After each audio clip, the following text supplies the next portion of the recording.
জয় মা বিপত্তারিণী মা গো, সবাইকে মঙ্গল করো, কৃপা করো এবং ভালো রেখো, ভালো যেন সবাই থাকে এই শুভ কামনা জানিয়ে আজ বিপত্তারিণী পুজোর ভিডিও নিয়ে আপনাদের সামনে চলে আসলাম। জয় মা বিপত্তারিণী।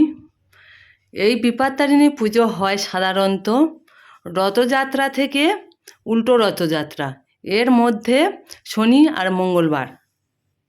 শনিবার সবাই বিপত্তারিণীর উপোস করেছিল, আমার আর করা হয়নি। সেদিনে আবার শনিবারে বড় ঠাকুরের উপোস ছিল, তাই বড় ঠাকুরের উপোস করেছিলাম। আজ মানে আগামীকাল, মঙ্গলবার গেছে, আজ বুধবার, আগামীকাল মঙ্গলবারে আমরা মানে আমি এবং আমাদের পাড়ার সবাই, আরও অনেক প্রচুর জায়গাতে প্রচুর লোক এসছে জামতলা হাটে। মঙ্গলবার দিন আমি, আমার মেয়ে এবং আরও অনেকেই দিয়েছে বিপত্তারিণীর উপোস। প্রচুর লোক জোটে ওখানে, প্রচুর লোকের সমাগম এবং অনেক দূর থেকে লোক আসেন ওখানে। খুব জাগ্রত মা বিপত্তারিণী উপোস এবং শ্রাবণ মাস ভোর বড় দেবতার পুজো হয়। সবাই ওখানে গিয়ে পুজো করেন এবং যাদের বাড়ির কাছাকাছি মন্দির আছে সেখানে বিপত্তারিণী পুজো করেছে এবং বড় দেবতার পুজো সারা শ্রাবণ মাস ভোর করবে। যাই হোক বন্ধুরা, অনেক কথা বলে দিলাম। বিপত্তারিণীর পুজো কখন থেকে কেমন টাইমে হয় সেটাও আপনাদের জানিয়ে দিলাম। রথযাত্রা থেকে উল্টো রথযাত্রা পর্যন্ত হয় শনি মঙ্গলবারে। আর আমি মঙ্গলবারে চলে এসেছি জামতলার হাটের উপরে বিপত্তারিণীর উপোস করতে এবং আপনাদের সবাইকে সেই ভিডিওটা একটু শেয়ার করে দিলাম। সবাই এসেছি আর প্রচুর লোক, আপনারা নিশ্চয়ই একটু না একটু বুঝতে পাচ্ছেন, প্রচুর হারে লোক এসেছে। সব দিদিভাইরা, মায়েরা সবাই এসেছেন বাড়ির মঙ্গল কামনার জন্য এবং নিজের ছেলেমেয়েরা এবং বাড়ির সবাইয়ের মঙ্গল কামনার জন্য সবাই পুজো দিচ্ছে এবং আমিও এসেছি। এই দেখুন ফুল, বিপত্তারিণী যে তাগা বলে, যেটা ডোর, ওই ডোরটা ফুল আর দূর্বা দিয়ে, বেলপাতা দিয়ে, লাল সুতো দিয়ে বাঁধা হয়। এই ডোরটা তাগাটা সবার হাতে পড়তে হয়, অনেক বিপদ আপদ থেকে মুক্তি পাওয়া যায়। তাই এই ডোরও আমরা করে নিয়েছি সবাই মিলে, সবাই করেছে, আমরাও করেছি। আর আপনারা সবাই দেখুন কেমন লাগছে ভিডিও, আপনারা ছোট করে কমেন্ট করে জানিয়ে দিও। আর আমি এখন ভয়েস দিচ্ছি বলে ভিডিওটা সাউন্ড কমিয়ে দিয়েছি, একদম অফ করে দিয়েছি। আর ছোট ভিডিও বলে একটু স্পিড কমিয়ে আর আপনাদের সঙ্গে শেয়ার করছি। ভয়েসটা দেওয়ার শেষে আপনাদের সঙ্গে ঠিকঠাক স্পিড ঠিক করে দিয়ে দেবো। আপনারা দেখতে থাকুন বন্ধুরা। আর যেসব বন্ধুরা দেখছেন শুরুতে লাইকটা দেননি, লাইকটা দিয়ে দিও। আর যেসব বন্ধুরা নতুন দেখছেন সাবস্ক্রাইব করে আমার পাশে থাকবেন। আমার প্রত্যেক রবিবারে মাছ ধরা ভিডিও যায়, আর এই যে মাঝখানে বুধবার করে আমি একটা ভিডিও দেওয়ার চেষ্টা করছি আর দেবো আর কি। এই দেখুন, এটা আমার মেজো মেয়ে, এটা আমি বাড়ি থেকে চলে আসছি, এবারে পুজো দেব আর আপনারা দেখতে থাকুন। আর কেমন লাগবে ছোট্ট করে একটা কমেন্ট করে দিও বন্ধুরা, তাহলে হবে।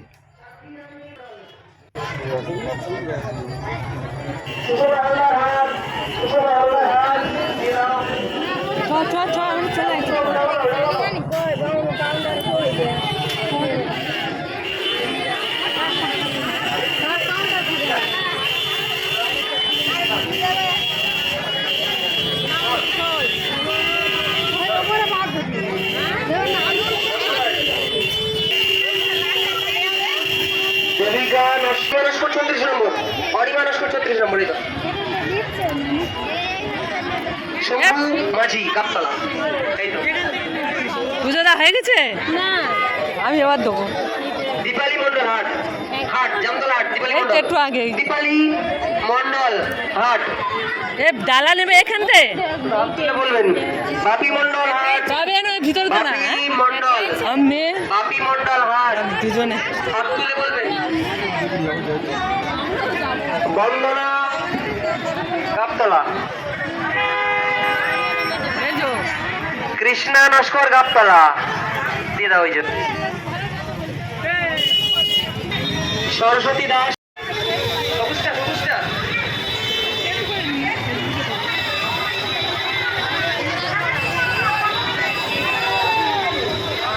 বন্দনা নস্কর থালা দেখ গাবতলা।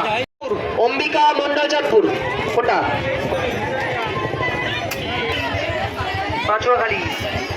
পাঁচুয়াখালী থেকে মধুমিতা। টুম্পা অধিকারী মেটেগোড়া, টুম্পা অধিকারী মেটেগোড়া ওই যে সোজা হাত তুলছে, হাত তুলে আছে। পালেরচর থেকে চিন্তামণি লস্কর, জয়ন্ত দাস পালেরচক, জয়ন্ত দাস। আপনারা দেখলে ঘুরিয়ে বলবেন, আমরা একটা একটা করে এরকম করে করবে না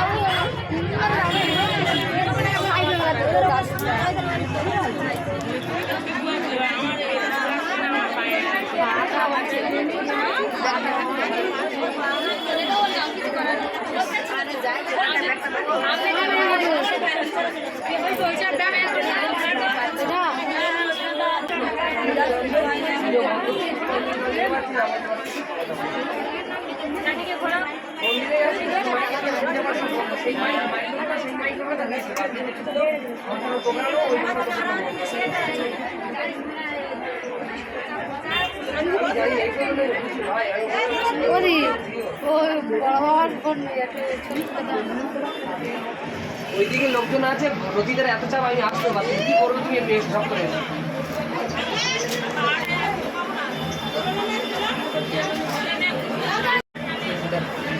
জব করেছি, জব করেছি ঠিক ঠিক।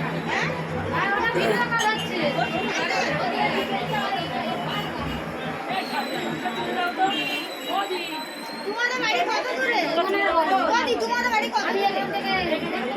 তোমাদের বাড়ি কত দূরে? অন্ধকালি থেকে ডেলি এসে ফটো তুলেন তুমি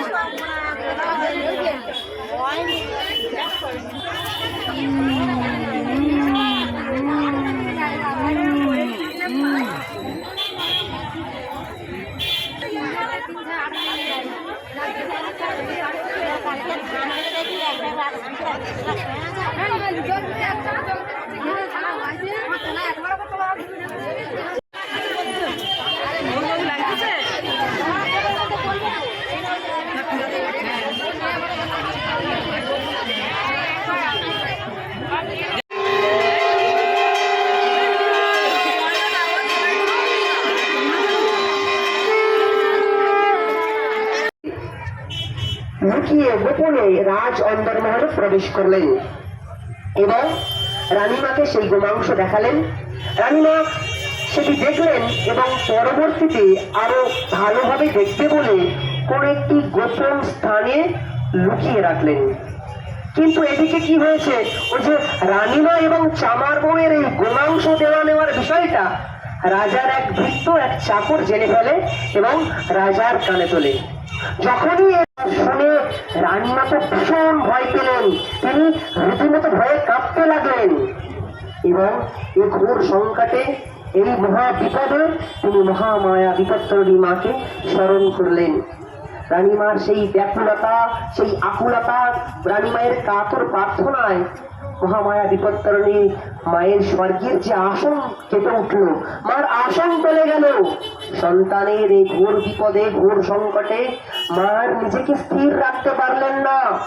তখন মা আমার মহামায়া বিপত্তারিণী ছোট্ট ছোট্ট একটি ক্ষুদ্র মাছের ধারণ করে উড়তে উড়তে উড়তে উড়তে এসে রানীমায়ের কানের কাছে মা বললেন, রানী রানী ওঠো, দেখো এক্ষুনি যে পাত্রে তোমার গোমাংস রাখা ছিল আমারই বরে, আমারই আশীর্বাদে সে মাংস আর গোমাংস নেই, একরাশ সুন্দর মনোরম ফল ও ফুলে পরিণত হয়েছে।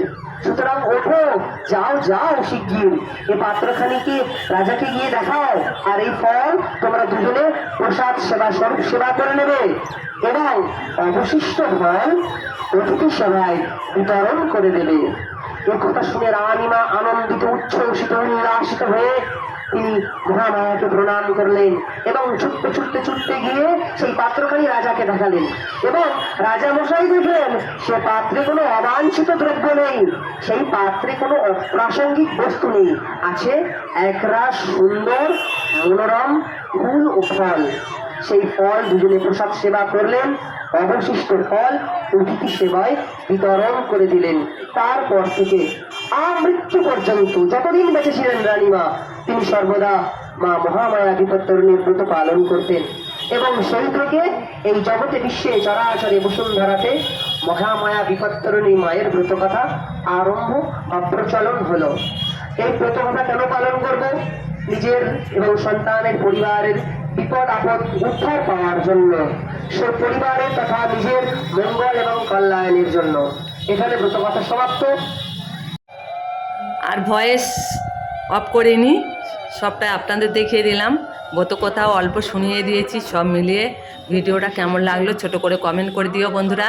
সবাইকে আন্তরিক শুভেচ্ছা অভিনন্দন ভালোবাসা জানিয়ে আমার ভিডিওটা এখানে শেষ করছি। জয় মা বিপত্তারিণী ব্রত এখানে শেষ হলো। এবছরের মতন বিপত্তারিণী ব্রত আজকের মানে শেষ, মঙ্গলবার দিন শেষ হয়ে গেল। সবাইকে ভালোবাসা জানিয়ে বিদায় নিলাম। সবাই ভালো থাকবেন, সুস্থ থাকবেন, সারা বছর সবাই যেন মা ভালো রাখেন, সবাই সুস্থ রাখেন এই কামনা করি।